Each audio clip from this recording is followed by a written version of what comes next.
ತುಟಿ ಜಾಯ್ನ್ ಆಗಿಲ್ಲ ಅಂತೆಲ್ಲ ಕಂಪ್ಲೇಂಟ್ ಮಾಡ್ತಾರೆ. ಬಟ್ ಹೆದರ್ಕೊಳ್ಳೋಂಥದ್ದು ಏನಿಲ್ಲ, ಇದಕ್ಕೆಲ್ಲ ಸರ್ಜರೀಸ್ ಇದೆ. ಟೆಕ್ನಾಲಜಿ ಇಷ್ಟು ಅಡ್ವಾನ್ಸ್ಡ್ ಆಗಿದೆ, ನೀವು 99% ಫೇಶಿಯಲ್ ಸ್ಟ್ರಕ್ಚರ್ ರಿಟೇನ್ ಮಾಡ್ಕೋಬೋದು. ಎತ್ತಿ ಕೊಟ್ಟು ಅವ್ರಿಗೊಂದು ಯಂಗ್ ಲುಕ್ ಕೊಡೋದೇ ಫೇಶಿಯಲ್ ಥ್ರೆಡ್ಸ್ ಕೆಲಸ. Botox is basically a bacteria. Hair transplant ಮತ್ತು platelet rich plasma injection, PRP injection ಎರಡೂ ಬೇರೆ ಬೇರೆ. ಮೀನಿನ ಚರ್ಮ ತೊಗೊಂಡು ಮುಖದ ರೀಕನ್ಸ್ಟ್ರಕ್ಷನ್ ಮಾಡೋದು ಟೆಕ್ನಿಕ್ ಬಂದಿದೆ. Absolutely safe, there is no side reaction. ಇದು ತುಂಬ ಹೆಣ್ಮಕ್ಳು ಮದುವೆಗೆ 1 ವಾರ 10 ದಿನ ಇರಬೇಕಾದ್ರೆ ಈ ವ್ಯಾಂಪೈರ್ ಫೇಸ್ ಲಿಫ್ಟ್ ಟೆಕ್ನಿಕ್ ಮಾಡ್ಕೊಂಡೇ ಹೋಗ್ತಾರೆ. ಹೋದಾಗಿಂದ ನನ್ನ ಮೂಗಿ ಥರ ಇದೆ, ನಂಗೆ ಚೆನ್ನಾಗಿ ಕಾಣಿಸ್ಬೇಕು, ಬೇರೆಯವ್ರ ಥರ ಕಾಣಿಸ್ಬೇಕು, ಫಿಲ್ಮ್ ಸ್ಟಾರ್ಸ್ ಥರ ಕಾಣಿಸ್ಬೇಕಂತ ಅವ್ರಿಗೂ ಇಚ್ಛೆ ಇರುತ್ತೆ. ಸೊ ಆವಾಗ ನಾವು ಕಾಸ್ಮೆಟಿಕ್ ರೈನೋಪ್ಲಾಸ್ಟಿ ಮಾಡಿ. ಕೆಲವೊಬ್ರು ತುಂಬ ನಗಬೇಕಾದ್ರೆ ಈ ಮೂಗ್ ಪಕ್ಕದಲ್ಲಿ ಲಾಫಿಂಗ್ ಲೈನ್ಸ್ ಅಂತ ಕರಿತೀವಿ. ತುಂಬ ತೆಗೆದುಬಿಟ್ಟು ನಗಬೇಕಾದ್ರೆ ಚೆನ್ನಾಗಿ ಕಾಣಿಸಲ್ಲ ಅಂದರೆ ಆ ಟೈಮಲ್ಲಿ ಆ ಜಾಗ ತುಂಬಿಸ್ಕೊಡೋದೇ ಫೇಶಿಯಲ್ ಫಿಲ್ಲರ್ ಕೆಲಸ. ಸಿಂಪಲ್ ಬೊಟಾಕ್ಸ್ ಇರಲಿ ಆರ್ ಮೇಜರ್ ನೋಸ್ ಸರ್ಜರಿ ಇರಲಿ, ಎಲ್ಲದಕ್ಕೂ ಕೌನ್ಸಿಲಿಂಗ್ ಅಗತ್ಯ. ನಾನು ವಾಕಿಂಗ್ ಮಾಡ್ತೀನಿ, ವಾಕಿಂಗ್ ಅಗತ್ಯ ಅಷ್ಟೇ. ಮತ್ತು ಫುಡ್ ಇಂಟೇಕ್ ಚೆನ್ನಾಗಿದೆ. ಬೇಸಿಕಲಿ ದುಡಿಯೋದು ಯಾಕೆ, ಊಟ ಮಾಡೋಕ್ಕೆ ಸರ್. ಪೇಷಂಟಿಗೆ ಅರ್ಥ ಮಾಡಿಸೋದು, ದೇವ್ರು ಕೊಟ್ಟಿರೋದ್ರಲ್ಲಿ ಖುಷಿಯಾಗಿರಮ್ಮ, ಅದು ಬಿಟ್ಟು ಫಿಲ್ಮ್ ಸ್ಟಾರ್ಸ್ ಹಿಂದೆ ಹೋಗಬೇಡ ಅಂತ ಹೇಳೋದಕ್ಕೆ ನಮ್ಗೆ ಇಷ್ಟ.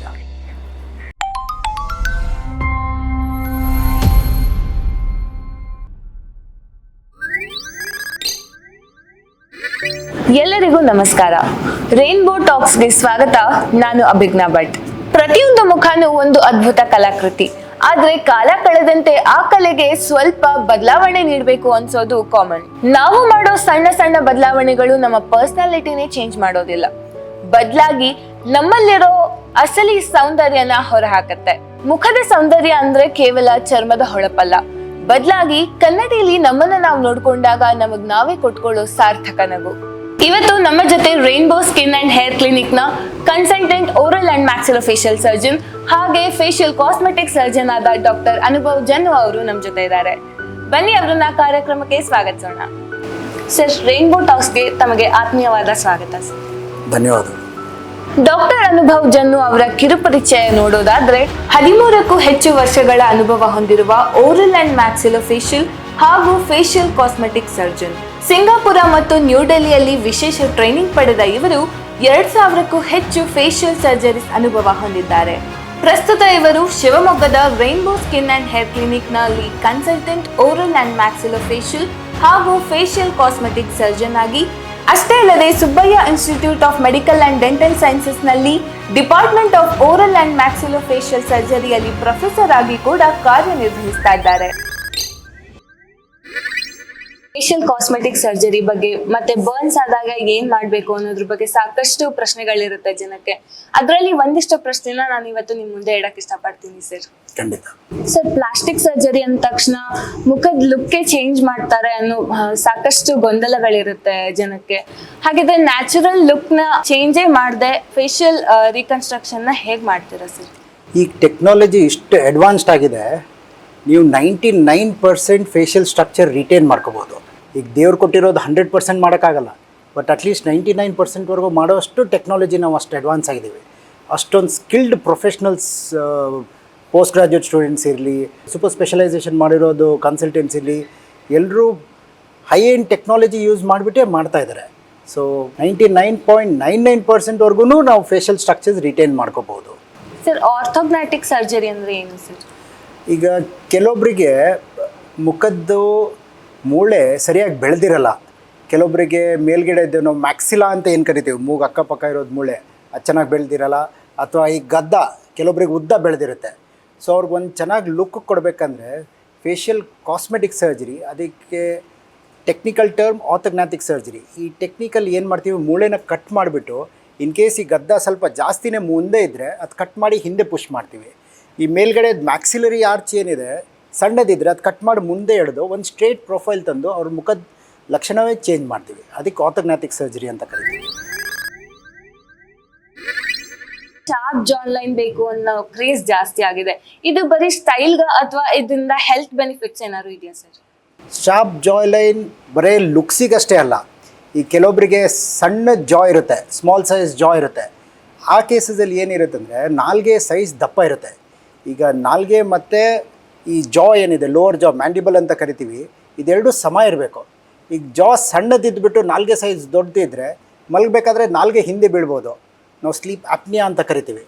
ಸೊ ಆ ಕಂಡೀಷನಲ್ಲಿ ಜಾ ಕಟ್ ಮಾಡಿ ಮುಂದೆ ತರ್ತೀವಿ. ಅವ್ರಿಗೆ ಉಸಿರಾಟಕ್ಕೆ ಸಹಾಯ ಮಾಡ್ಕೊಡ್ತೀವಿ, ಮಾತಾಡೋಕ್ಕೆ ಸಹಾಯ ಮಾಡ್ಕೊಡ್ತೀವಿ. ಎರಡನೇದು, ಊಟ ಮಾಡಬೇಕಾದ್ರೆ ಅವ್ರಿಗೆ ತೊಂದರೆ ಆಗುತ್ತೆ. ಈಗ ಒಂದು ಜಾ ದೊಡ್ಡದಿದ್ದು ಒಂದು ಜಾ ಸಣ್ಣದಿದ್ದರೆ ಊಟ ಮಾಡೋಕ್ಕೆ ತುಂಬ ಕಷ್ಟ ಆಗುತ್ತೆ. ಸೊ ಆ ಕೇಸಸಲ್ಲಿ ಕೂಡ ಜಾ ಕಟ್ ಮಾಡಿ ಮುಂದೆ ತರೋದು ಹಿಂದೆ ತರೋದು ಅವ್ರಿಗೂ ಫಂಕ್ಷನಲಿ ಹೆಲ್ಪ್ ಮಾಡಿಕೊಡೋದು. ಸೊ ನಾವು ಎರಡೂ ಕಾನ್ಸೆಂಟ್ ಮಾಡ್ತೀವಿ, ಒಂದು ಫಂಕ್ಷನ್, ಇನ್ನೊಂದು ಎಸ್ಥೆಟಿಕ್ಸ್, ಲುಕ್ಸು ಕಾನ್ಸಂಟ್ರೇಟ್ ಮಾಡ್ತೀವಿ. ಸೊ ಇದರಿಂದ ಹೆಲ್ತ್ ಬೆನಿಫಿಟ್ಸ್ ತುಂಬ ಇದೆ. ಟ್ರಾನ್ಸ್ಪ್ಲಾಂಟು ಮತ್ತೆ PRP ಎರಡು ಒಂದೇನಾ? ಏನು ಡಿಫ್ರೆನ್ಸ್ ಇದೆ ಸರ್ ಎರಡರ ಮಧ್ಯೆ? ಹೇರ್ ಟ್ರಾನ್ಸ್ಪ್ಲಾಂಟ್ ಮತ್ತು platelet rich plasma injection, PRP injection ಎರಡು ಬೇರೆ ಬೇರೆ. ಈಗ ಒಂದು ಪೇಷಂಟಿಗೆ ಕೂದಲಿದೆ ಬಟ್ ಸ್ವಲ್ಪ ಉದುರ್ತಾ ಇದೆ ಅಂದರೆ ಆವಾಗ ನಾವು ಪ್ಲೇಟ್ಲೆಟ್ ರಿಚ್ ಪ್ಲಾಸ್ಮಾ ಇಂಜೆಕ್ಷನ್ಸ್ ಕೊಡ್ತೀವಿ. ಈ ಟೆಕ್ನಿಕಲ್ ಏನಾಗುತ್ತೆ ಅಂದರೆ, ಪೇಷಂಟ್ ತಂದೆ ರಕ್ತವನ್ನು ಕೊಟ್ಟು ಅದನ್ನು ಪ್ರೊಸೆಸ್ ಮಾಡಿ ಆ ರಕ್ತದಲ್ಲಿರೋದು ಪ್ಲೇಟ್ಲೆಟ್ ರಿಚ್ ಕಂಟೆಂಟ್, ಆ ಅಂಶನಷ್ಟೇ ತೆಗೆದು ಪೇಷಂಟಿಗೆ ಇಂಜೆಕ್ಷನ್ ಮಾಡಲಾಗುತ್ತೆ. ಇದರಿಂದ ಪೇಷಂಟಿಂದು ಕೂದಲು ಉದುರೋದು ಕಡಿಮೆ ಆಗುತ್ತೆ, ಕೂದಲಿನ ಡೆನ್ಸಿಟಿ ಚೆನ್ನಾಗಾಗುತ್ತೆ ಮತ್ತು ನಿಧಾನವಾಗಿ ಹೇರ್ ಗ್ರೋತ್ ಸ್ಟಾರ್ಟ್ ಆಗುತ್ತೆ. ಅದೇ hair transplant is a surgical technique. ಅದು ಪೇಷಂಟಿಗೆ ಲೋಕಲ್ ಎನಿಸ್ಥೀಷಿಯಾದಲ್ಲಿ ಹಿಂದ್ಗಡೆ ಇದ್ದಂಥ ಕೂದಲನ್ನು ತೆಗೆದು ಮುಂದ್ಗಡೆ ಹಾಕಿ ಒಂದು ಲುಕ್ ತಂದು ಕೊಡ್ತೀವಿ. Usually hair transplant 6 to 8 hours procedure, but ಅದೇ platelet rich plasma 15-20 minutes procedure. Botox ಅಂದ ತಕ್ಷಣ ಸಾಕಷ್ಟು ಜನ ಹೆದರ್ತಾರೆ. ಹಾಗಿದ್ರೆ ಬೊಟಾಕ್ಸ್ದು ಆ್ಯಕ್ಚುಯಲ್ ಪ್ರಾಸೆಸ್ ಏನು ಸರ್, ಮತ್ತು ಇದರ ಹೆಲ್ತ್ ಬೆನಿಫಿಟ್ಸ್ ಏನಾಗಿರುತ್ತೆ ಸರ್? ಈಗ ವಯಸ್ಸು ಆಗ್ತಾ ಮುಖದ ಮೇಲೆ ರಿಂಕಲ್ಸ್ ಬರೋಕ್ಕೆ ಶುರು ಆಗುತ್ತೆ. Botox is basically a bacteria. ಅದು ಇಂಜೆಕ್ಷನ್ ಈಸ್ ಅಬ್ಸಲ್ಯೂಟ್ಲಿ ಸೇಫ್. ಅದು ಇಂಜೆಕ್ಷನ್ ಮಾಡೋದು ಪೇಷಂಟಿಂದ ಮಸಲ್ಸ್ ಮೇಲೆ, ಈಗ ಹಣೆ ಮೇಲೆ ಇರ್ಬೋದು, ಕಣ್ಣು ಪಕ್ಕ ಇರ್ಬೋದು. ಈ ಕಣ್ಣು ಪಕ್ಕ ಸ್ವಲ್ಪ ಸ್ಮೈಲ್ ಮಾಡಿರುವಾಗ ಈ ಲೈನ್ಸ್ ಬರೋದು ಅದಕ್ಕೆ ಕ್ರೋಸ್ ಫೀಟ್ ಅಂತೀವಿ ನಾವು. ಅಥವಾ ಹಣೆ ಮೇಲೆ ಮಾಡಿರುವಾಗ ಹಣೆ ಮೇಲೆ ಬರೋದು ಲೈನ್ಸಿಗೆಲ್ಲ ಇಂಜೆಕ್ಟ್ ಮಾಡ್ತೀವಿ. ಇಂಜೆಕ್ಷನ್ ಮಾಂಸದ ಮೇಲಾಗುತ್ತೆ. ಆ ಮಾಂಸ ಏನಾಗುತ್ತೆ, ಮಾಂಸ ಪ್ಯಾರಲೈಸ್ ಆಗುತ್ತೆ. ಆ process of paralysation is done by Botox. Botox is basically a bacteria. It is absolutely safe and there are no side effects. ಮಕ್ಕಳು ಕ್ಲೆಫ್ಟ್ ಲಿಪ್ ಇಂದ ಹುಟ್ಟಿರ್ತಾರೆ. ಸೊ ಹಾಗಿದ್ರೆ ಇದಕ್ಕೆ ಪರ್ಟಿಕ್ಯುಲರ್ ಟೈಮ್ ಅಂತ ಏನಾದ್ರು ಇದೆಯಾ ಸರ್ ಸರ್ಜರಿ ಮಾಡಿಸ್ಲಿಕ್ಕೆ, ಅಥವಾ ಹುಟ್ಟಿದ ತಕ್ಷಣ ಮಾಡಿಸ್ಬೇಕಾಗತ್ತಾ? Cleft lip and cleft palate ಇದೆರಡೂ ಜೊತೆಲಿರೋದು. ಕೆಲವೊಬ್ರಿಗೆ ಬರೀ ಕ್ಲೆಫ್ಟ್ ಲಿಪ್ ಆಗುತ್ತೆ, ಕೆಲವೊಬ್ರಿಗೆ ಬರೀ ಕ್ಲೆಫ್ಟ್ ಪ್ಯಾಲೆಟ್ ಆಗುತ್ತೆ, ಅಥವಾ ಜೊತೆಲೂ ಎರಡೂ ಒಟ್ಟಿಗೂ ಆಗ್ಬೋದು. But cleft lip and palate it is a birth anomaly. ಹುಟ್ಟಿದಾಗಿರೋ ಹೊಟ್ಟೆದಲ್ಲೇ ಕಾಣಿಸ್ಕೊಳ್ಳೋಂಥದ್ದು ಒಂದು ಕಂಡೀಷನ್. ಎಲ್ರಿಗೂ ಆಗಬೇಕಂತೇನಿಲ್ಲ. ಇತ್ತೀಚೆಗೆ ಅಡ್ವಾನ್ಸ್ ಸ್ಕ್ಯಾನಿಂಗ್ ಮಷಿನ್ಸ್ ಬಂದಿದೆ. ಸೊ 3ನೇ ತಿಂಗಳು ಅಥವಾ 4ನೇ ತಿಂಗಳಲ್ಲೇ ಗುರುತುಪಡಿಸ್ಬೋದು ಪಾಪುಗೆ ಕ್ಲೆಫ್ಟ್ ಲಿಪ್ ಇದೆಯಾ, ಕ್ಲೆಫ್ಟ್ ಪ್ಯಾಲೆಟ್ ಇದೆಯಾ. 6ನೇ ತಿಂಗಳಲ್ಲಿ ಡೆಫಿನೆಟ್ ಡಯಾಗ್ನೋಸಿಸು ಸಿಕ್ಬಿಡುತ್ತೆ. ಬಟ್ ಕೆಲವೊಂದು ಕಡೆ ಪಾಪ ಊರ ಕಡೆ ಎಲ್ಲ, ಹಳ್ಳಿ ಕಡೆ ಎಲ್ಲ ಗೊತ್ತಾಗಲ್ಲ ಅವ್ರಿಗೆ.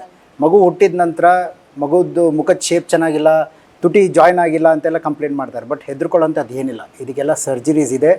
ಇದು ಯೂಶ್ವಲಿ ನಾವು ಮಾಡೋದು 3ನೇ ತಿಂಗಳು ಪಾಪುಗೆ ಆಪ್ರೇಟ್ ಮಾಡ್ತೀವಿ.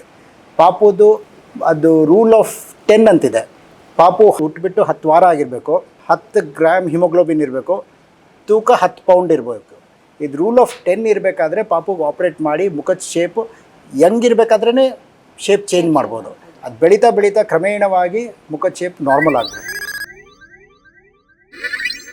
ಈ ಮುಖದ ಆಕಾರ ಕಳ್ಕೊಂಡಿರೋರಿಗೆ ಬರ್ನ್ಸ್ ರೀಕನ್ಸ್ಟ್ರಕ್ಷನ್ ಹೇಗೆ ವರ್ಕ್ ಮಾಡುತ್ತೆ ಸರ್? ನಾವು burns is a complicated phenomena. ಅದು ತುಂಬ ಜನ ಹೆದರ್ಕೋತಾರೆ. ಬಟ್ ಬರ್ನ್ಸಿಗೂ ಇವಾಗ ಅಡ್ವಾನ್ಸ್ ಟೆಕ್ನಿಕ್ಸ್ ಇರೋದ್ರಿಂದ ಬರ್ನ್ಸ್ ಕೇಸಸ್ನ ನಾವು ಟ್ರೀಟ್ ಮಾಡ್ಬೋದು. ನಾವು ಈಗ ಚರ್ಮ ಪೇಷಂಟಿಂದೇ ಬಾಡಿಯಿಂದ ತೊಗೊಂಡು ಹಾಕ್ಬೋದು, ತೊಡೆಯಿಂದ ತೊಗೋತೀವಿ, ಹೊಟ್ಟೆಯಿಂದ ತೊಗೊಂಡು ಮುಖದ ರಿಕನ್ಸ್ಟ್ರಕ್ಷನ್ ಮಾಡ್ಬೋದು. ಎರಡನೇದು ಈಗಿನ ಅಡ್ವಾನ್ಸ್ ಟೆಕ್ನಾಲಜಿದಲ್ಲಿ ಮೀನಿನ ಚರ್ಮ ತೊಗೊಂಡು ಮುಖದ ರಿಕನ್ಸ್ಟ್ರಕ್ಷನ್ ಮಾಡೋದು ಟೆಕ್ನಿಕ್ ಬಂದಿದೆ. Absolutely safe, there is no side reactions. And ಈಗ ದೇವ್ರು ಕೊಟ್ಟಿರೋದಂಥ ಮುಖ ವಾಪಸ್ ಕೊಡೋಕ್ಕಾಗಲ್ಲ. ಬಟ್ ಅಟ್ಲೀಸ್ಟ್ ಒಂದು 80-90% ಮುಖದ ಶೇಪು ತರ್ಬೋದು ನಾವು. ಬರೀ ಬರ್ನ್ಸ್ ಕೇಸಸಲ್ಲಿ ಚರ್ಮ ಹಾಕಿ ಮುಖ ರೀಕನ್ಸ್ಟ್ರಕ್ಟ್ ಮಾಡೋದಷ್ಟೇ ಅಲ್ಲ, ಅದು ಬಿಟ್ಟು ಅವ್ರಿಗೆ ಬೇಕಾದ್ರೆ ಪ್ಲೇಟ್ಲೆಟ್ ರಿಚ್ ಪ್ಲಾಸ್ಮಾ ಇಂಜೆಕ್ಷನ್ಸ್ ಕೊಡ್ಬೋದು, ಫಿಲ್ಲರ್ಸ್ ಕೊಡ್ಬೋದು. There is something called as facial threads, ಅದು ಕೊಟ್ಟುಬಿಟ್ಟು ಮುಖದ ಸ್ಟ್ರಕ್ಚರು ಉಳಿಸ್ಬೋದು.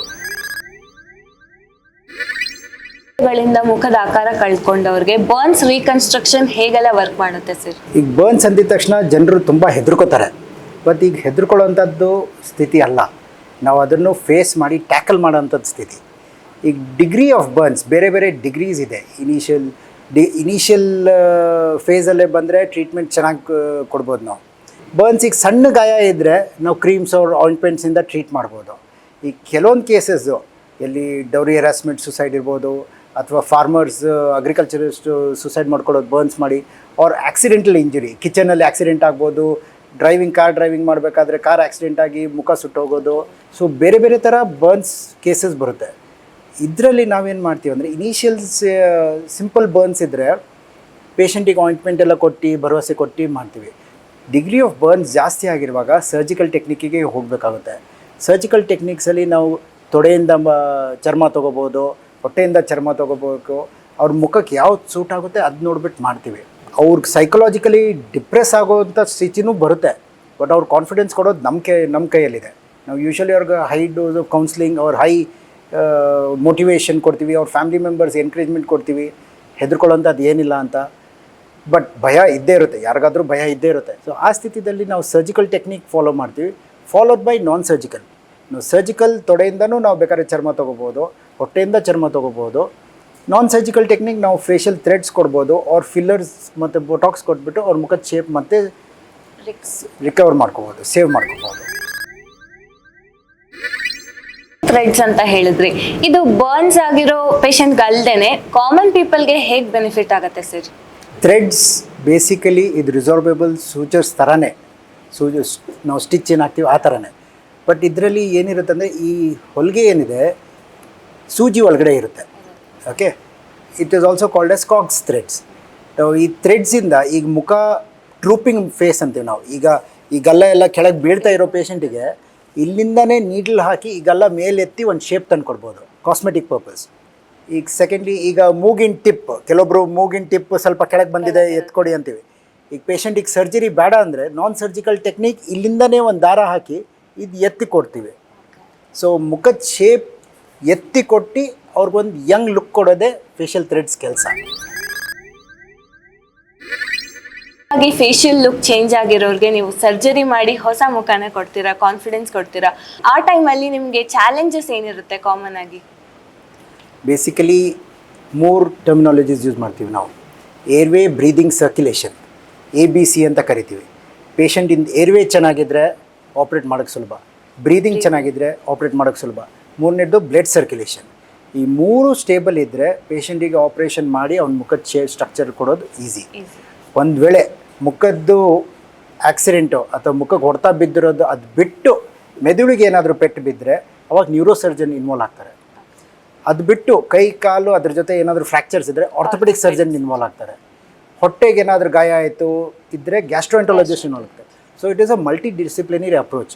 ಕೆಲವೊಂದು ಪೇಷಂಟ್ ಬರೀ ಮುಖದ ಆಕ್ಸಿಡೆಂಟ್ ತೊಗೊಂಡು ಬರ್ತಾರೆ, ಕೆಲವೊಬ್ಬರು ಬೇರೆ ಬೇರೆ ಬಾಡಿ ಪಾರ್ಟ್ಸಿಂದ ಆಕ್ಸಿಡೆಂಟ್ ತೊಗೊಂಡು ಬರ್ತಾರೆ. ಸೊ ಚಾಲೆಂಜಸ್ ಎಲ್ರಿಗೂ ಇರುತ್ತೆ, ಒಬ್ರಿಗಷ್ಟೇ ಅಲ್ಲ. From emergency team, operating surgeon till the anaesthetist, ಪ್ರಜ್ಞೆ ತಪ್ಪಿಸೋ ಡಾಕ್ಟ್ರಿಗೆ. ಈಗ ಒಂದೊಂದು ಕೇಸಲ್ಲಿ ಮುಖ ಪುಡಿ ಆಗಿರುತ್ತೆ, ಅವಾಗ ಪ್ರಜ್ಞೆ ತಪ್ಪಿಸೋದು ಕಷ್ಟ, ಟ್ಯೂಬ್ ಹಾಕೋದು ಕಷ್ಟ. ಅದು ಎನೆಸ್ಥೆಟಿಸ್ಟಿಕ್ ಚಾಲೆಂಜ್. ಮುಖ ಶೇಪ್ ಕೊಡೋದು ಸರ್ಜನಿಗೆ challenge.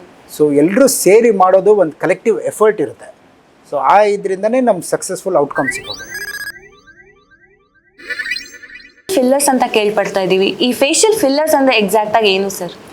Basically facial fillers is a hyaluronic acid content.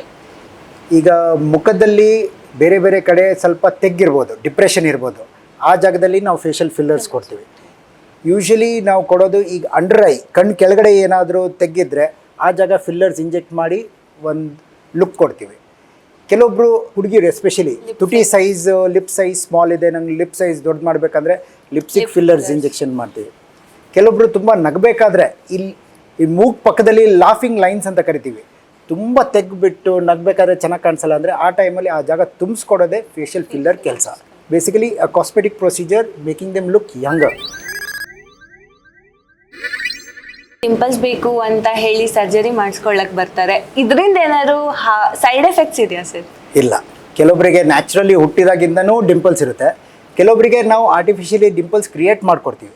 It is a surgical technique, ಅಂದರೆ ಲೋಕಲ್ ಎನೆಸ್ಥೀಷಿಯಾದಲ್ಲೇ ಮಾಡೋವಂಥದ್ದು. 15 ನಿಮಿಷ ಕೆಲಸ, 15 ನಿಮಿಷದಲ್ಲಿ ಅವ್ರಿಗೊಂದು ಸೈಡ್.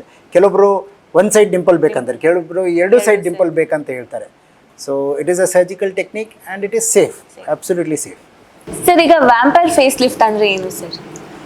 ಈಗ ತುಂಬ ಜನ ಸೆಲೆಬ್ರಿಟೀಸು ರೆಗ್ಯುಲರಾಗಿ ಮಾಡಿಸ್ಕೋತಾ ಇರೋದು ವ್ಯಾಂಪೈರ್ ಫೇಸ್ ಲಿಫ್ಟ್ ಟೆಕ್ನಿಕೆ. ಈ ವ್ಯಾಂಪೈರ್ ಫೇಸ್ ಲಿಫ್ಟ್ ಟೆಕ್ನಿಕಲ್ಲಿ ಏನಾಗುತ್ತೆ, ಪೇಷಂಟಿಂದೇ ಬ್ಲಡ್ ಡ್ರಾ ಮಾಡ್ತೀವಿ ನಾವು. ಬ್ಲಡ್ ಡ್ರಾ ಮಾಡಿ ಅದನ್ನು ಪ್ರೊಸೆಸ್ ಮಾಡಿ ಅವ್ರಿಗೆ ಇಂಜೆಕ್ಷನ್ ಕೊಡ್ತೀವಿ. ಆ ಪ್ರೊಸೆಸ್ ಮಾಡಿರುವಾಗ ನಾವು ಮೇಲ್ಗಡೆದು ಒಂದು ಕಂಟೆಂಟ್ ಇರುತ್ತೆ, ಪ್ಲೇಟ್ಲೆಟ್ ರಿಚ್ ಪ್ಲಾಸ್ಮಾ ಅಂತ. ಆ ಪ್ಲೇಟ್ಲೆಟ್ ರಿಚ್ ಪ್ಲಾಸ್ಮಾನ ತೊಗೊಂಡು ಪೇಷಂಟ್ ಮುಖಕ್ಕೆ ಇಂಜೆಕ್ಷನ್ಸ್ ಕೊಡ್ತೀವಿ. ಮಲ್ಟಿಪಲ್ ಇಂಜೆಕ್ಷನ್ಸ್ ಇರುತ್ತೆ, ಒಂದು ಸೈಡಲ್ಲಿ ಮೇ ಬಿ ಒಂದು 50-60 ಇಂಜೆಕ್ಷನ್ಸ್. ಬಟ್ ಪೇಯ್ನ್ ಕಡಿಮೆ ಇರುತ್ತೆ, ಕಂಟ್ರೋಲೆಬಲ್ ಮ್ಯಾನೇಜಬಲ್ ಪೇಯ್ನ್. ಅದರಿಂದ ಏನಾಗುತ್ತೆ, ಪೇಷಂಟ್ ಮುಖದ ಗ್ಲೋ ಬರುತ್ತೆ. ಈಗ ತುಂಬ ಹೆಣ್ಮಕ್ಳು ಮದುವೆಗೆ ಒಂದು ವಾರ 10 ದಿನ ಇರಬೇಕಾದ್ರೆ ಈ ವ್ಯಾಂಪೈರ್ ಫೇಸ್ ಲಿಫ್ಟ್ ಟೆಕ್ನಿಕ್ ಮಾಡ್ಕೊಂಡೇ ಹೋಗ್ತಾರೆ. ಮದುವೆ ಟೈಮಲ್ಲಿ ವಿದೌಟ್ ಮೇಕಪ್ ಅವ್ರಿಗೆ ಚೆನ್ನಾಗಿ ಗ್ಲೋ ಬರುತ್ತೆ. It's a safe technique. ಪೇಷಂಟಿಂದ ರಕ್ತ ತೊಗೊಂಡೇ ಅವ್ರಿಗೆ ಇಂಜೆಕ್ಟ್ ಮಾಡೋ ಟೆಕ್ನಿಕ್.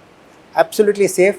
ರಿಂಕಲ್ಸು ಕಡಿಮೆ ಆಗುತ್ತೆ and patient will start looking younger basically. It's more like Botox ಅಂತಾನೆ ಹೇಳ್ಬೋದು. Botox is an injection. It's a foreign material. ಇದು ಪೇಷಂಟಿಂದೇ ಬ್ಲಡ್ ತೊಗೊಂಡು ಪ್ರೊಸೆಸ್ ಮಾಡಿ ಅವ್ರಿಗೆ ಕೊಡೋದು. ಸೊ ಅದರಿಂದ ಬ್ಲಡ್ ಸಪ್ಲೈ ಚೆನ್ನಾಗೋಗುತ್ತೆ. ಮುಖಕ್ಕೊಂದು ಬ್ಲಡ್ ಸಪ್ಲೈ ಚೆನ್ನಾಗಿದ್ದರೆ ಗ್ಲೋ ಆಟೋಮೆಟಿಕ್ಲಿ ಜಾಸ್ತಿ ಆಗುತ್ತೆ. ಕಾಸ್ಮೆಟಿಕ್ ಸರ್ಜರಿ ಅಂದ ತಕ್ಷಣ ಗಾಬರಿ ಆಗ್ತಾರೆ ಜನ, ಫೇಶಿಯಲ್ ಫೀಚರ್ಸೇ ಚೇಂಜ್ ಆಗೋಗುತ್ತೆ ಅಂತ. ಅಂಥ ಪೇಷಂಟಿಗೆ ಕೌನ್ಸಿಲಿಂಗ್ ಏನಾದ್ರು ಅಗತ್ಯ ಇದೆಯಾ ಸರ್? ಖಂಡಿತ ಅಗತ್ಯ ಇದೆ. ಆಲ್ ಪ್ರೊಸೀಜರ್ಸ್, ಲೋಕಲ್ ಎನಿಸ್ಥಿಷಿಯಾದಲ್ಲಿ ಮಾಡೋದಿರಲಿ, ಜನರಲ್ ಎನಿಸ್ಥಿಷಿಯಾದಲ್ಲಿ ಮಾಡೋದಿರಲಿ, ಸಿಂಪಲ್ ಬೊಟಾಕ್ಸ್ ಇರಲಿ ಆರ್ ಮೇಜರ್ ನೋಸ್ ಸರ್ಜರಿ ಇರಲಿ, ಎಲ್ಲದಕ್ಕೂ ಕೌನ್ಸಿಲಿಂಗ್ ಅಗತ್ಯ. ಈಗ ಮುಖದ ಸ್ಟ್ರಕ್ಚರೇ ನಾವು ಚೇಂಜ್ ಮಾಡಬೇಕಾದ್ರೆ ಫ್ಯಾಮಿಲಿ ಮೆಂಬರ್ಸ್ಗಿಂತ ಜಾಸ್ತಿ ಪೇಷಂಟಿಗೆ ಕೌನ್ಸಿಲಿಂಗ್ ಮಾಡಬೇಕಾಗುತ್ತೆ. ಹುಟ್ಟಿದಾಗಿಂದ ಇರೋದು ಒಂದು ಮುಖ, ಕನ್ನಡಿದಲ್ಲಿ ನೋಡೋದು ಬೇರೆ, ನಾವು ಟ್ರೀಟ್ಮೆಂಟ್ ಮಾಡಿದ ನಂತರ ನೋಡೋದು ಮುಖನೇ ಬೇರೆ ಇರುತ್ತೆ. ಸೊ ಸೈಕಲಾಜಿಕಲಿ ಅವ್ರು ಅಕ್ಸೆಪ್ಟ್ ಮಾಡಬೇಕಂದ್ರೆ ನಾವು ನಮ್ಮ ಕಡೆಯಿಂದ ಪ್ರಯತ್ನ ಪಟ್ಟು ಅವರಿಗೆ ಒಂದು ಕೌನ್ಸಿಲಿಂಗ್ ಮಾಡ್ತೀವಿ. ಅವ್ರು ಫಸ್ಟ್ ಕೌನ್ಸಿಲಿಂಗ್ ಮಾಡಿ ಅವ್ರ ಫ್ಯಾಮಿಲಿ ಮೆಂಬರ್ಸ್ಗೂ ಕೌನ್ಸಿಲಿಂಗ್ ಮಾಡ್ತೀವಿ. ಮುಖದ ಸ್ಟ್ರಕ್ಚರ್ ಚೇಂಜ್ ಆಗುತ್ತೆ. ಈಗ simple procedures like botox, fillers ಇದರಲ್ಲಿ ಮೇಜರ್ ಡಿಫ್ರೆನ್ಸ್ ಆಗಲ್ಲ, ಲುಕ್ಸ್ ಎನ್ಹಾನ್ಸ್ ಆಗುತ್ತೆ. But surgical techniques like rhinoplasty, nose surgery ಅಂತ ಕರಿತೀವಿ, ಆರ್ ಆರ್ಥೋಗ್ರಾಫಿಕ್ ಸರ್ಜರಿ, ನೀವು ಸ್ಟಾರ್ಟಿಂಗೇ ಮೆನ್ಷನ್ ಮಾಡಿರೋ ಜಾ ಸರ್ಜರೀಸ್, ಇದಕ್ಕೆಲ್ಲ ಮುಖದ ಸ್ಟ್ರಕ್ಚರ್ ಚೇಂಜ್ ಆಗಬೇಕಾದ್ರೆ ನಾವು ಖಂಡಿತ ಕೌನ್ಸಿಲಿಂಗ್ ಮಾಡಲೇಬೇಕು. ಅವ್ರಿಗೊಂದು ಧೈರ್ಯ ಕೊಡಬೇಕು, ಹೆದರ್ಕೋಬೇಡಿ, ಒಂದು ಕಾನ್ಫಿಡೆನ್ಸ್ ಲೆವೆಲ್ ಇನ್ಕ್ರೀಸ್ ಮಾಡಿ ನಾವು ಇದೀವಿ, ಹೆದರ್ಕೋಬೇಡಿ ಅಂತ ಹೇಳ್ತೀವಿ. ರೈನೋಪ್ಲಾಸ್ಟಿ ಅಂತ ಹೇಳಿದ್ರಿ, ರೈನೋಪ್ಲಾಸ್ಟಿ ನೋಸ್ ಸರ್ಜರಿನ ಯಾವ ಟೈಮಲ್ಲಿ ಮಾಡಬೇಕಾಗುತ್ತೆ ಸರ್? ಈಗ ರೈನೋಪ್ಲಾಸ್ಟಿ ಅನ್ನೋದು ನೋಸ್ ಸರ್ಜರಿ. ನೋಸ್ ಸರ್ಜರಿ 3 ಕಂಡೀಷನಲ್ಲಿ ನಾವು ಕಾನ್ಸಂಟ್ರೇಟ್ ಮಾಡ್ತೀವಿ. ಒಂದು, ಹುಡ್ದಾಗಿರೋದ್ರಿಂದ ಮೂಗಿಂದ ಪೇಷಂಟಿಗೆ ತೊಂದರೆ ಆಗ್ತಾಯಿದೆ, ಉಸಿರಾಟಕ್ಕೆ ತೊಂದರೆ ಆಗ್ತಾಯಿದೆ, ಆ ಕೇಸಸಲ್ಲಿ ಆಪ್ರೇಟ್ ಮಾಡ್ತೀವಿ. ಸೆಕೆಂಡ್, ಆಕ್ಸಿಡೆಂಟ್ ಕೇಸಸಲ್ಲಿ ಮೂಗಿನ ವಿಕಾರ ಚೇಂಜ್ ಆಗಿರುವಾಗ ಅವರು ಮತ್ತೆ ಮೂಗು ಉಸಿರಾಟಕ್ಕೆ ಮಾಡಿ ಒಂದು ಲುಕ್ ತಂದುಕೊಡೋದು ರೈನೋಪ್ಲಾಸ್ಟಿ. ಥರ್ಡ್ ಬರುವಂಥದ್ದು ಕಾಸ್ಮೆಟಿಕ್ ರೈನೋಪ್ಲಾಸ್ಟಿ. ಇದರಲ್ಲಿ ಕೆಲವೊಬ್ಬರಿಗೆ ಮೂಗಿನ ಶೇಪ್ ಚೆನ್ನಾಗಿರಲ್ಲ, ಆ ಪೇಷಂಟ್ ಖುಷಿಯಾಗಿರಲ್ಲ, ಹುಡ್ದಾಗಿಂದ ನನ್ನ ಮೂಗು ಈ ಥರ ಇದೆ, ನಂಗೆ ಚೆನ್ನಾಗಿ ಕಾಣಿಸ್ಬೇಕು, ಬೇರೆಯವ್ರ ಥರ ಕಾಣಿಸ್ಬೇಕು, ಫಿಲ್ಮ್ ಸ್ಟಾರ್ಸ್ ಥರ ಕಾಣಿಸ್ಬೇಕಂತ ಅವ್ರಿಗೂ ಇಚ್ಛೆ ಇರುತ್ತೆ. ಸೊ ಆವಾಗ ನಾವು ಕಾಸ್ಮೆಟಿಕ್ ರೈನೋಪ್ಲಾಸ್ಟಿ ಮಾಡ್ತೀವಿ. ಸೊ ಹೆಲ್ಪ್ ಮಾಡಬೇಕಾದ್ರೆ ಅವ್ರಿಗೆ ಉಸಿರಾಟಕ್ಕೂ ಹೆಲ್ಪ್ ಮಾಡ್ತೀವಿ, ನೋಡೋಕೆ ಚೆನ್ನಾಗೂ ಕಾಣಿಸ್ಬೇಕು. ಬಟ್ ಆಕ್ಸಿಡೆಂಟ್ ಕೇಸಸಲ್ಲಿ ರೈನೋಪ್ಲಾಸ್ಟಿ ಬೇರೆ ಇರುತ್ತೆ, ಅವ್ರಿಗೆ ಉಸಿರಾಟಕ್ಕೆ ಹೆಲ್ಪ್ ಮಾಡ್ತೀವಿ. ಲುಕ್ಸ್ ಇಸ್ ಸೆಕೆಂಡ್ರಿ ಆಕ್ಸಿಡೆಂಟ್ ಕೇಸಸಲ್ಲಿ. ಫಸ್ಟ್ ಫಂಕ್ಷನಲ್ ಬೆನಿಫಿಟ್ ನೋಡ್ತೀವಿ. These are rhinoplasty surgeries. Sir ಈಗ ಫೇಶಿಯಲ್ ಥ್ರೆಡ್ಸ್ ಬಗ್ಗೆ ಮಾತಾಡ್ತಾ ಇದ್ವಿ, ಇದು ಕುತ್ತಿಗೆಗೂ ಏನಾದ್ರು ಯೂಸ್ ಆಗುತ್ತೆ ಸರ್? ಖಂಡಿತ ಯೂಸ್ ಆಗುತ್ತೆ. ಕೆಲವೊಬ್ಬರಿಗೆ ಕುತ್ತಿಗೆ ಹತ್ರ ಸ್ವಲ್ಪ ಎಕ್ಸ್ಟ್ರಾ ಫ್ಯಾಟ್ ಇರುತ್ತೆ. ಸೊ ಎಕ್ಸ್ಟ್ರಾ ಫ್ಯಾಟ್, ಅವರು ಜಾ ಲೈನ್ ಇಲ್ಲ ಅಂತ ಖುಷಿಯಾಗಿರಲ್ಲ. ಸೊ ಆವಾಗ ಥ್ರೆಡ್ಸ್ ಯೂಸ್ ಮಾಡಿ ಒಂದು ನೆಕ್ ಪುಲ್ ಮಾಡಿ ಶಾರ್ಪ್ ಜಾ ಲೈನ್ ಕೊಡೋಂಥ ಟೆಕ್ನಿಕ್ಕು ಫೇಶಿಯಲ್ ಥ್ರೆಡ್ಸ್ ಯೂಸ್ ಮಾಡ್ತೀವಿ ನಾವು. ಫೇಸ್ ಲಿಫ್ಟ್ ಅಂದರೆ ಏನು ಅಂತ ಗೊತ್ತಿರೋದಿಲ್ಲ, ಫೇಸ್ ಲಿಫ್ಟಲ್ಲಿ ಯಾವ ರೀತಿ ಪ್ರೊಸೀಜರ್ ಇರುತ್ತೆ ಸರ್? ಈಗ ವಯಸ್ಸಾಗ್ತಾ ಆಗ್ತಾ ಮುಖದ ಚರ್ಮ, ಮುಖದ ಮಾಂಸ ಇಳಿಯೋಕ್ಕೆ ಶುರು ಆಗುತ್ತೆ, ಡ್ರೂಪಿಂಗ್ ಅಂತ ಕರಿತೀವಿ ನಾವು. ಆ ಕಂಡೀಷನಲ್ಲಿ ಫೇಸ್ ಲಿಫ್ಟ್ ಪ್ರೊಸೀಜರ್ ಫಾಲೋ ಮಾಡಲಾಗುತ್ತೆ. ಈ ಫೇಸ್ ಲಿಫ್ಟಲ್ಲಿ 2 ಕೈಂಡ್ ಇದೆ, ಒಂದು ಸರ್ಜಿಕಲ್, ಒಂದು ನಾನ್ ಸರ್ಜಿಕಲ್. ಸರ್ಜಿಕಲ್ ಟೆಕ್ನಿಕ್ ಆಪ್ರೇಷನ್ ಥಿಯೇಟ್ರಲ್ಲೇ ಪೇಷಂಟಿನ ಚರ್ಮ ಮತ್ತು ಮಾಂಸ ಎಳೆಯಲಾಗುತ್ತೆ. ಈ ಎಳೆದ್ಬಿಟ್ಟು ಒಂದು ಶೇಪ್ ತಂದು ಕೊಡ್ತೀವಿ. ಬೀಳೋ ಮುಖ, ಗಲ್ಲ ಎಲ್ಲ ಬಿದ್ದಿರುತ್ತೆ, ಅದನ್ನು ಎತ್ತಿ ಸರ್ಜಿಕಲಿ ಟ್ರೀಟ್ ಮಾಡ್ತೀವಿ. Second is non surgical. Non surgical is with the threads, facial threads. ಮೊದಲೇ ಮಾತಾಡಿದ ಥರ facial threads, also called cogs threads. ಮುಖದ್ದು ಬೇರೆ ಬೇರೆ ಜಾಗದಿಂದ ಎಂಟ್ರಿ ಪಾಯಿಂಟ್ ಇಟ್ಕೊಂಡು ಒಳಗಡೆ ಇರೋದು ಮಾಂಸನ ಮತ್ತು ಕೊಲಾಜಿನ್ ಮೆಂಬ್ರೇನ್ನ ಎಳಿತೀವಿ. ಎಳೆದಿರುವಾಗ ಒಂದು ಮುಖ ಸ್ಟ್ರೆಚ್ ಆಗಿ ಸ್ಟಿಫ್ನೆಸ್ ಬರುತ್ತೆ. ಸೊ ಅದು ಮುಖಕ್ಕೂ ಯೂಸ್ ಮಾಡ್ಬೋದು, ಕುತ್ತಿಗೆಗೂ ಯೂಸ್ ಮಾಡ್ಬೋದು. ಕೆಲವೊಬ್ರು ಬರೀ ಜಾ ಲೈನ್ ಬೇಕು ನನಗಂತ ಹೇಳ್ತಾರೆ. ಸೊ ಆವಾಗ ಮೇಲ್ಗಡೆಯಿಂದನೂ ಕಾನ್ಸಂಟ್ರೇಟ್ ಮಾಡ್ತೀವಿ, ಕೆಳಗಡೆ ಕುತ್ತಿಗೆ ಸೈಡಿಂದ ಕಾನ್ಸಂಟ್ರೇಟ್ ಮಾಡಿ ಒಂದು ಜಾಲೈನ್ ತಂದ್ಕೊಡ್ತೀವಿ, ಶಾರ್ಪ್ ಪ್ರೊಕ್ಲಿನೇಷನ್ ತಂದ್ಕೊಡ್ತೀವಿ. ಸರ್ ನಾನೀಗ ಒಂದಿಷ್ಟು ಕಂಡೀಷನ್ನ ಹೇಳ್ತೀನಿ, ನೀವು ಅದು ಹೆಲ್ತ್ ಹ್ಯಾಕ್ ಅಥವಾ ಹೆಲ್ತ್ ಟ್ರ್ಯಾಪ್ ಅಂತ ಹೇಳ್ಬೇಕು. ಓಕೆ. ಬೆಳಗ್ಗೆ ಎದ್ದ ತಕ್ಷಣ ಮುಖಕ್ಕೆ ಐಸ್ ಹಚ್ಚೋದು ಹ್ಯಾಕ್. ಹ್ಯಾಕ್. ಹ್ಯಾಕ್. ನಾವು ಯೂಶಲಿ ಬಿಸಿಲಿಗೆ ಹೋಗುವಾಗ ಸನ್ಸ್ಕ್ರೀನ್ ಹಚ್ತೀವಿ. ಮನೆ ಒಳಗಿದ್ದಾಗ ಅಥವಾ ವೆದರ್ ಕ್ಲೌಡಿ ಇದ್ದಾಗ ಸನ್ಸ್ಕ್ರೀನ್ ಹಚ್ಚೋದೇನು ಬೇಕಾಗಿಲ್ಲ. ಅಗತ್ಯ ಇದೆ. ಈ ಕೆಲವೊಂದ್ಸಲ ವಿಂಡೋಸ್ ಕಡೆಯಿಂದನೂ ಯು ವಿ ಲೈಟ್ಸ್ ಬರುತ್ತೆ, ಕಿಟಕಿ ಓಪನ್ ಮಾಡಿರುವಾಗಲೂ ಯು ವಿ ಲೈಟ್ಸ್ ಬರುತ್ತೆ. ಸನ್ ಎಕ್ಸ್ಪೋಜರ್ ಇಲ್ಲ ಅಂತ ತಿಳ್ಕೊತೀವಿ ನಾವು, ಬಟ್ ಹಾಗೇ ಆಗುತ್ತೆ. ಸೊ ಕ್ಲೈಮೆಟಿಕ್ ಕಂಡೀಷನ್ ಮೇಲೆ ಬೇರೆ ಬೇರೆ ಥರ ಸನ್ಸ್ಕ್ರೀನ್ ಲೋಷನ್ಸ್ ಇದೆ. ನಾವು ಕಾನ್ಸಂಟ್ರೇಟ್ ಮಾಡೋದು SPF. ಅದರಲ್ಲಿ SPF ಅಂತ ಒಂದು ಬೋಲ್ಡ್ ಲೆಟರ್ಸಲ್ಲಿ ಬರೆದಿರುತ್ತೆ. ಸೊ 30ಇಂದ 70ವರೆಗೂ SPF ಸಿಗುತ್ತೆ ನಮ್ಮ ಇಂಡಿಯನ್ ಮಾರ್ಕೆಟಲ್ಲಿ. 30 to 50 ಶಿವಮೊಗ್ಗ ವೆದರ್ಗೆ ಸಾಕು. ಈಗ ಅದೇ ಪೇಷಂಟ್ ಗೋವಾಗೆ ಹೋಗ್ತೀನಿ ಅಂದರೆ SPF 70 ಯೂಸ್ ಮಾಡಬೇಕಾಗುತ್ತೆ. ಸನ್ ಪ್ರೊಟೆಕ್ಷನ್ ಬೇಸಿಕಲಿ ತುಂಬ ಇಂಪಾರ್ಟೆಂಟ್. ಪ್ರತಿದಿನ ಮುಖಕ್ಕೆ ಸ್ಟೀಮ್ ತಗೊಂಡ್ರೆ ಪೋರ್ಸ್ ಕಮ್ಮಿ ಆಗುತ್ತಂತೆ. ಹೌದು, ಸತ್ಯ ಇದು. ಯಾಕಂದರೆ ಸ್ಟೀಮ್ ತೊಗೊಳ್ಳೋದ್ರಿಂದ ಬ್ಲಡ್ ಸರ್ಕ್ಯುಲೇಷನ್ ಚೆನ್ನಾಗಾಗುತ್ತೆ. ಮುಖಕ್ಕೆ ಬೇಕಾಗಿರೋದು ಒಳ್ಳೆ ಬ್ಲಡ್ ಸರ್ಕ್ಯುಲೇಷನ್ ಇದ್ದರೆ ಗ್ಲೋ ಚೆನ್ನಾಗಿರುತ್ತೆ. ಸೊ ಸ್ಟೀಮ್ ತೊಗೊಳ್ಳೋದ್ರಲ್ಲಿ ಏನು ತಪ್ಪಿಲ್ಲ. ಇದು ಹ್ಯಾಕ್ ಅಂತ. ಹ್ಯಾಕ್. ಸರ್ ಈಗ ರ್ಯಾಪಿಡ್ ಫೈರ್ ಕ್ವಶನ್ಸ್. ನೀವು ಮೆಡಿಕಲ್ ಫೀಲ್ಡಲ್ಲಿ ಇಲ್ಲದೆ ಇದ್ದಿದ್ರೆ ಪೈಲಟ್ ಆಗ್ತಿದ್ರಾ, ಶೆಫ್ ಆಗ್ತಿದ್ರಾ ಅಥವಾ ಸ್ಟ್ಯಾಂಡಪ್ ಕಾಮಿಡಿಯನ್ ಆಗ್ತಿದ್ರಾ? ನನಗೆ ಗೊತ್ತಿಲ್ಲ, ನಿಜವಾಗ್ಲೂ ನಾನು ಏನಾಗ್ತಾ ಇದ್ದಂತೂ ಗೊತ್ತಿಲ್ಲ. ಬಟ್ ಇಂಟ್ರೆಸ್ಟ್ ಇತ್ತು, ಅದಕ್ಕೆ ಸರ್ಜಿಕಲ್ ಫೀಲ್ಡಿಗೆ ಬಂದ್ವಿ. ನೀವು ಕ್ಯಾಲರಿ ಲೆಕ್ಕ ಹಾಕೋ ಜಿಮ್ ಫ್ರೀಕಾ ಅಥವಾ ಬಿರಿಯಾನಿ ಅಂದರೆ ಪ್ರಾಣ ಬಿಡೋ ಫುಡ್ಡಿನ? ನಾನು ಫುಡ್ಡಿ. ವಾಕಿಂಗ್ ಮಾಡ್ತೀನಿ, ವಾಕಿಂಗ್ ಅಗತ್ಯ ಅಷ್ಟೇ. ಮತ್ತು ಫುಡ್ ಇಂಟೇಕ್ ಚೆನ್ನಾಗಿದೆ. ಬೇಸಿಕಲಿ ದುಡಿಯೋದು ಯಾಕೆ, ಊಟ ಮಾಡೋಕ್ಕೋಸ್ಕರ. ಆಪರೇಷನ್ ಥಿಯೇಟರ್ನಲ್ಲಿ ಸರ್ಜರಿ ಮಾಡುವಾಗ ಬ್ಯಾಕ್ಗ್ರೌಂಡ್ನಲ್ಲಿ ಏನು ನೋಡ್ತಿರ್ಬೇಕು? ಹೆವಿ ಮೆಟಲ್ಲ, ಬಾಲಿವುಡ್ ಹಿಟ್ಸ್ ಅಥವಾ melodious old Hindi songs usually ನಾನು ಪ್ಲೇ ಮಾಡೋದು. Major surgery, crush injury, 4-5 hour surgery ಅಥವಾ ಓರಲ್ ಕ್ಯಾನ್ಸರ್ ಪೇಷಂಟ್ಸ್ ಆಪ್ರೇಟ್ ಮಾಡಬೇಕಾದ್ರೆ ಎಲ್ಲರದ್ದು ಮೂಡ್ ಚೆನ್ನಾಗಿರಬೇಕು. ಬರೀ ಸರ್ಜನ್ದಲ್ಲ, ಸರ್ಜನ್ ಅಸಿಸ್ಟೆಂಟ್ ಇರಲಿ, ನರ್ಸಿಂಗ್ ಸ್ಟಾಫ್ ಇರಲಿ, ಎನೆಸ್ಥೆಟಿಸ್ಟ್ ಇರಲಿ, ಎಲ್ಲ ಖುಷಿಯಾಗಿರ್ಬೇಕಂದ್ರೆ ಒಂದು ಲೈಟ್ ಮ್ಯೂಸಿಕ್, ಮೆಲೋಡಿಯಸ್ ಮ್ಯೂಸಿಕ್ ಇದ್ದರೆ ಖುಷಿಯಾಗುತ್ತೆ ಎಲ್ಲರಿಗೂ. ಈಗ ನಿಮ್ಮ ಯೂಟ್ಯೂಬ್ ಸರ್ಚ್ ಹಿಸ್ಟ್ರಿ ಓಪನ್ ಮಾಡಿದರೆ ಅಪಾರ್ಟ್ ಫ್ರಮ್ ಮೆಡಿಕಲ್ ವಿಡಿಯೋ ಯಾವ್ದು ಸಿಗುತ್ತೆ? ಮ್ಯಾಕ್ಸಿಮಮ್ ಇವಾಗ ಸಿಗೋದು ನನ್ನ ಮಗಳದು ಕೊಕೊಮೆಲನ್, ಕಾರ್ಟೂನ್ಸು ಅದೇ ನೋಡ್ತಾ ಇರ್ತೀವಿ. ಓಪನ್ ಮಾಡಿದ್ರೆ ನನ್ನ ಮೊಬೈಲ್ ಯೂಸ್ ಮಾಡೋದು ಅವಳೆ. ಮೊಬೈಲ್ ನಾವು ಅವಾಯ್ಡ್ ಮಾಡ್ತೀವಿ, ಬಟ್ ಮಧ್ಯೆ ಕೊಡಬೇಕಾಗುತ್ತೆ, ಏನು ಮಾಡೋಕ್ಕಾಗಲ್ಲ. ನಿಮ್ಮ ಜೀವನದ ಫಸ್ಟ್ ಸ್ಯಾಲ್ರಿಯಲ್ಲಿ ನೀವು ಮಾಡಿದ ಅತಿ ದೊಡ್ಡ ಮೊದಲ ಖರ್ಚು ಯಾವುದು? ಮೊದಲ ಖರ್ಚು ಮಾಡಿಲ್ಲ. ಅಪ್ಪ ಅಮ್ಮ ಚೆನ್ನಾಗಿ ಬೈದರು, ಖರ್ಚು ಮಾಡೋಕ್ಕೆ ಹೋಗ್ಬೇಡ, ಅಕೌಂಟಲ್ಲಿ ಸೇವ್ ಮಾಡ್ಕೊ, ಬ್ಯಾಂಕ್ ಬ್ಯಾಲೆನ್ಸ್ ಜಾಸ್ತಿ ಮಾಡ್ಕೊ ಅಂತ ಅಡ್ವೈಸ್ ಮಾಡಿದರು. ಸೊ ಖರ್ಚೆಲ್ಲೂ ಮಾಡಿಲ್ಲ ಮೊದಲನೇ ಸ್ಯಾಲ್ರಿ. ಸರ್ ಈಗ ಫಂಕ್ಷನ್ಸ್ಗೆ ಹೋದಾಗ ಬೇರೆಯವ್ರ ಮುಖ ನೋಡಿ ಇವ್ರ ಫೇಶಿಯಲ್ ಫೀಚರ್ಸ್ ಹೀಗಿದ್ರೆ ಚೆನ್ನಾಗಿರ್ತಿತ್ತು ಅಲ್ವಾ ಅಂತ ಜಡ್ಜ್ ಏನಾದ್ರು ಮಾಡಿದ್ದೀರಾ ಸರ್? ಹೌದು, ಇದಕ್ಕೆಲ್ಲ ಕಾರಣ ನಮ್ಮ ಟೀಚರ್. ನಾವು ಪೋಸ್ಟ್ ಗ್ರಾಜುಯೇಷನ್ ಡೇಸಿಂದ ಅವ್ರು ಯಾವಾಗಲೂ ನಮ್ಗೆ ಹೇಳೋದು, ಎದುರುಗಡೆ ಸಿಕ್ಕಿರೋ ಮುಖನ 3 ಡೈಮೆನ್ಷನಲ್ ವ್ಯೂವಿಂದ ನೋಡು. ಮೂಗ್ ಚೇಂಜ್ ಮಾಡಿದರೆ ಹ್ಯಾಕ್ ಕಾಣಿಸ್ತಾ ಇತ್ತು, ಅಥವಾ ಜಾಸ್ ಸ್ಟ್ರಕ್ಚರ್ ಚೇಂಜ್ ಮಾಡಿದರೆ ಹ್ಯಾಕ್ ಕಾಣಿಸ್ತಾ ಇತ್ತು. ಸೊ ಎಲ್ಲೇ ಹೋದರೂ ಅದು ನಮ್ಮ ತಲೆಯಲ್ಲಿ ಬಂದುಬಿಟ್ಟಿದೆ. ಈಗ 15 ವರ್ಷದಿಂದ ನಾನು ಪ್ರಾಕ್ಟೀಸ್ ಮಾಡ್ತಾಯಿದ್ದೀನಿ ಆಫ್ಟರ್ ಮೈ ಪೋಸ್ಟ್ ಗ್ರಾಜುಯೇಷನ್. ಯಾರೇ ಮುಂದೆ ಬಂದರೂ ಒಂದು ಸ್ಟ್ರಕ್ಚರ್, ಇವ್ರಿಗೆ ಸ್ವಲ್ಪ ಕಿವಿ ಸ್ಟ್ರೇಟ್ ಮಾಡಿದ್ರೆ ಹೇಗಿರ್ತಾ ಇತ್ತು, ಅಥವಾ ಥ್ರೆಡ್ಸ್ ಕೊಟ್ಟಿದ್ರೆ ಹೇಗಿರ್ತಾ ಇತ್ತು ಅಂತ ಯೋಚನೆ ಬಂದೇ ಬರುತ್ತೆ. ಈಗ ನಮ್ಮ ದೃಷ್ಟಿಯಿಂದ ನಾವು ಒಳ್ಳೆಯದೇ ಈಗ ನೋಡ್ತಾ ಇರ್ತೀವಿ, ಬಟ್ ಅವ್ರು ನೋಡ್ಬೇಕಾದ್ರೆ ನೀವು ನಾನು ಗುರಾಯಿಸ್ತಾ ಇದ್ದಾನಂತ ಹೆದರ್ಕೋತಾರೆ. ಆ ಥರನೂ ಸಿಚುವೇಶನ್ಸ್ ಬಂದಿದೆ. ಸರ್ ಈಗ ರೆಡ್ ಫ್ಲಾಗ್ ಆರ್ ಚಿಲ್ ಅಂತ ನಾನು ಒಂದಿಷ್ಟು ಕಂಡೀಷನ್ ಹೇಳ್ತೀನಿ, ನೀವು ಅದು ರೆಡ್ ಫ್ಲಾಗಾ ಚಿಲ್ಲ ಅಂತ ಹೇಳಬೇಕು. ಫಿಲ್ಲರ್ಸ್ ಅಥವಾ ಯಾವುದಾದ್ರೂ ಇಂಜೆಕ್ಷನ್ ತಗೊಂಡ್ಮೇಲೆ ಆ ಜಾಗದಲ್ಲಿ ಸ್ವಲ್ಪ ಕೆಂಪಾಗೋದು. ಚಿಲ್. ಎಸ್. ಮುಖದ ಮೇಲಿರೋ ಮಚ್ಚೆ ಅಥವಾ ಗಂಟು ಇದ್ದಕ್ಕಿದ್ದಂತೆ ದೊಡ್ಡದಾಗ್ತಿದ್ರೆ ಅಥವಾ ಬಣ್ಣ ಬದಲಾಗ್ತಿದ್ರೆ ರೆಡ್ ಫ್ಲಾಗ್. ಚೆಕಪ್ ಬೇಕಾಗುತ್ತೆ. ಚೆಕಪ್ ಬೇಕು, ಟ್ರೀಟ್ಮೆಂಟು ಬೇಕಾಗುತ್ತೆ. ಸರ್ಜರಿ ಅಥವಾ ಟ್ರೀಟ್ಮೆಂಟ್ ಆದ್ಮೇಲೆ ವಿಪರೀತ ನೋವು, ಕಣ್ಣಿನ ದೃಷ್ಟಿ ಮಸ್ಕಾಗೋದು, ಆ ಜಾಗದಲ್ಲಿ ರಕ್ತ ಸಂಚಾರ ನಿಂತಂತೆ ಚರ್ಮ ಬೆಳ್ಳಗಾಗೋದು. Red flag. ಅದಕ್ಕೆ ಆ ಥರ ಕಂಡೀಷನ್ ಬಂದರೆ ಟ್ರೀಟ್ಮೆಂಟ್ ಬೇಕು, ತಜ್ಞರ ಸಲಹೆ ತಗೊಳ್ಳೇಬೇಕು. ಸರ್ ಈಗ ಒಂದು ಹೆಲ್ದಿ ಸ್ಕಿನ್ ರೋಟೀನ್ನ ಮೇಂಟೈನ್ ಮಾಡಲಿಕ್ಕೆ ಅಥವಾ ಸರ್ಜರಿ ಬರದೇ ಇರೋ ರೀತಿ ಸ್ಕಿನ್ನ ಹೇಗೆ ಮೇಂಟೈನ್ ಮಾಡೋದು ಅನ್ನೋದಕ್ಕೆ ಒಂದಷ್ಟು ಪ್ರಿವೆನ್ಷನ್ ಚೆಕ್ ಲಿಸ್ಟ್ ಕೊಡ್ತೀನಿ ನಾನು ವ್ಯೂವರ್ಸ್ಗೆ ಅನ್ನೋದಾದ್ರೆ ಏನು ಸರ್? ಈಗ ಸರ್ಜರಿ ಎಲ್ಲ ಕೇಸಸಲ್ಲಿ, ಎಲ್ಲ ಕಂಡೀಷನಲ್ಲಿ ನಾವು ಸರ್ಜರಿ ಮಾಡಲ್ಲ, ಅಗತ್ಯ ಇದ್ದರಷ್ಟೇ ಮಾಡ್ತೀವಿ. ಈಗ ಸ್ಕಿನ್ ಚೆನ್ನಾಗಿರ್ಬೇಕಂದ್ರೆ ಸ್ಟಾರ್ಟಿಂಗಿಂದ ಡಿಸ್ಕಸ್ ಮಾಡಿದ ಥರ ಐಸ್ ಅಪ್ಲಿಕೇಶನ್ ಇರಲಿ ಅಥವಾ ಸಂಜೆ ಹೊತ್ತು ಹೀಟ್ ಅಪ್ಲಿಕೇಶನ್ ಸ್ಟೀಮ್ ಇನಲೇಷನ್ಸ್ ತೊಗೊಳ್ಳೋದಿರಲಿ, ಅದೆಲ್ಲ ನಿಮ್ಮ ಮುಖಕ್ಕೆ ಒಂದು ಗ್ಲೋ ಕೊಡುತ್ತೆ. ಅದು ಬಿಟ್ಟು ಕೆಲವೊಬ್ಬರಿಗೆ ಈ ಸ್ಮಾಲ್ ಆ್ಯಕ್ನೆ ಸ್ಕಾರ್ಸ್ ಇರುತ್ತೆ, ಈ ಪಿಂಪಲ್ ಬರ್ಸ್ಟ್ ಆಗಿ ಬರೋಂಥ ಸ್ಕಾರಿಗೆ ಅದಕ್ಕೆ ನಾವು ಪ್ಲೇಟ್ಲೆಟ್ ರಿಚ್ ಪ್ಲಾಸ್ಮಾ ಇಂಜೆಕ್ಷನ್ಸ್ ಕೊಡ್ತೀವಿ. ಅಥವಾ ಇವಾಗ ಇತ್ತೀಚೆಗೆ ಬರೋವಂಥದ್ದು ಎಲ್ಲ organic products, pomegranate peel extract ಇರ್ಬೋದು, ಪಪಾಯ ಎಕ್ಸ್ಟ್ರಾಕ್ಟ್ ಇರ್ಬೋದು, ಅದೆಲ್ಲ ಹಚ್ಕೋತಾ ಇದ್ದಾರೆ ಇತ್ತೀಚೆಗೆ. ಸೊ ಆರ್ಗ್ಯಾನಿಕ್ ಬೆನಿಫಿಟ್ ಚೆನ್ನಾಗಿದೆ, ಸರ್ಜರಿ ಅವಾಯ್ಡ್ ಮಾಡೋವಂಥ ಸಿಚುವೇಶನ್ ತರುತ್ತದು, and it is safe. Sir, ನಮ್ಮ ವ್ಯೂವರ್ಸ್ಗೆ ಒಂದು ಚಾಲೆಂಜ್ ಕೊಡ್ತೀನಿ, ಹೆಲ್ದಿ ಸ್ಕಿನ್ನ ಮೇಂಟೈನ್ ಮಾಡೋಕ್ಕೆ ಅನ್ನೋದಾದ್ರೆ ಯಾವುದು ಸರ್?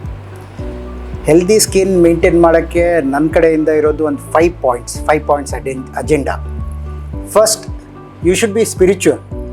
ಈಗ ನಾವು ಆಪ್ರೇಷನ್ ಮಾಡಬೇಕಂದ್ರೂ ನಾವು ಸ್ಪಿರಿಚುವಲ್ ಇರಲೇಬೇಕಾಗುತ್ತೆ. ಸ್ಪಿರಿಚುವಲ್ ಇದ್ದರೆ ನಮ್ಮ ಮನ್ಸು ಚೆನ್ನಾಗಿರುತ್ತೆ. Second, stress free.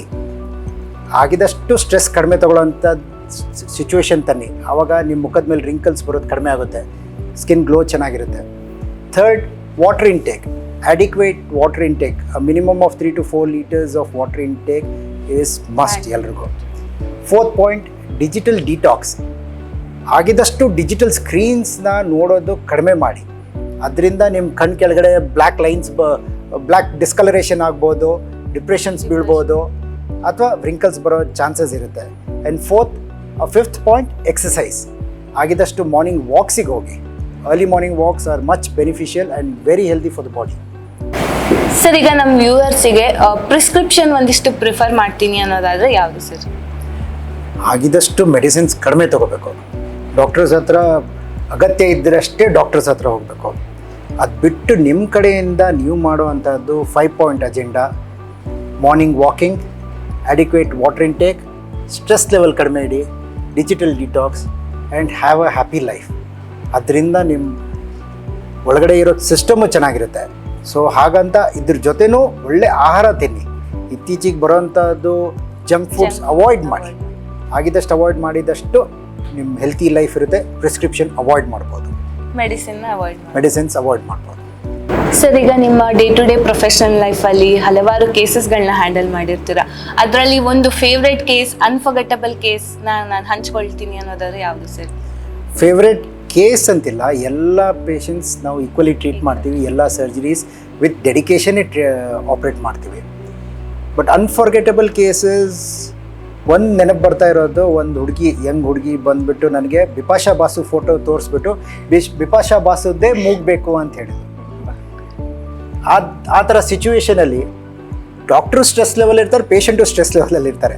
100% ನಂಗೆ ಬಿಪಾಶಾ ಬಾಸು ಮೂಗಬೇಕು, ಅದು ಬಿಟ್ಟು ಬೇರೆ ಯಾವುದು ಬೇಡ ಅಂತ ಹೇಳಿದ್ಲು ಅವಳು. ಅದು ಅನ್ಫರ್ಗೆಟಬಲ್ ಕೇಸ್ ನನಗೆ ಯಾವತ್ತಿಗೂ. ಆ ಟೈಮಲ್ಲಿ ನಿಮ್ಮ ಇನ್ನರ್ ಫೀಲಿಂಗ್ ಏನಾಗಿತ್ತು sir?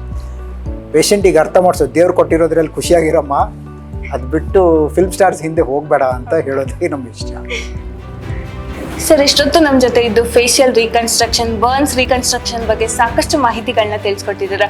Thank you so much sir. Thank you everyone. ನೋಡಿದ್ರಲ್ಲ, ಇದಾಗಿತ್ತು facial reconstruction, facial cosmetic surgery ಮತ್ತು ಬರ್ನ್ಸ್ ರೀಕನ್ಸ್ಟ್ರಕ್ಷನ್ ಬಗೆಗಿನ ಒಂದಿಷ್ಟು ಮಾಹಿತಿ. Facial cosmetic surgery, facial reconstruction ಬಗ್ಗೆ ಯಾವುದೇ ಗೊಂದಲ ಇದ್ದಲ್ಲಿ, ಪ್ರಶ್ನೆ ಇದ್ದಲ್ಲಿ ರೈನ್ಬೋ ಸ್ಕಿನ್ ಅಂಡ್ ಹೇರ್ ಕ್ಲಿನಿಕ್ನ ಫೇಶಿಯಲ್ ಕಾಸ್ಮೆಟಿಕ್ ಸರ್ಜನ್ನ ಕನ್ಸಲ್ಟ್ ಮಾಡಿ.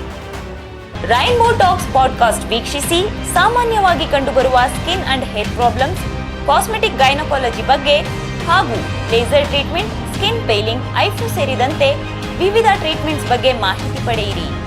ನೀವು ಸ್ಕಿನ್ ಹಾಗೂ ಹೇರ್ ಕೇರ್ ಮಾಡ್ತೀರಾ? ಕಾಸ್ಮೆಟಿಕ್ ಗೈನಕಾಲಜಿ ಅಂದ್ರೆ ಏನು ಅನ್ನೋ ಕುತೂಹಲ ನಿಮ್ಗಿದ್ಯಾ? ಹಾಗಿದ್ರೆ ರೈನ್ಬೋ ಸ್ಕಿನ್ ಅಂಡ್ ಹೇರ್ ಕ್ಲಿನಿಕ್ನ ಸೋಷಿಯಲ್ ಮೀಡಿಯಾ ಪೇಜ್ಗಳನ್ನು ಫಾಲೋ ಮಾಡಿ ಹೆಚ್ಚಿನ ಮಾಹಿತಿ ಪಡೆಯಿರಿ.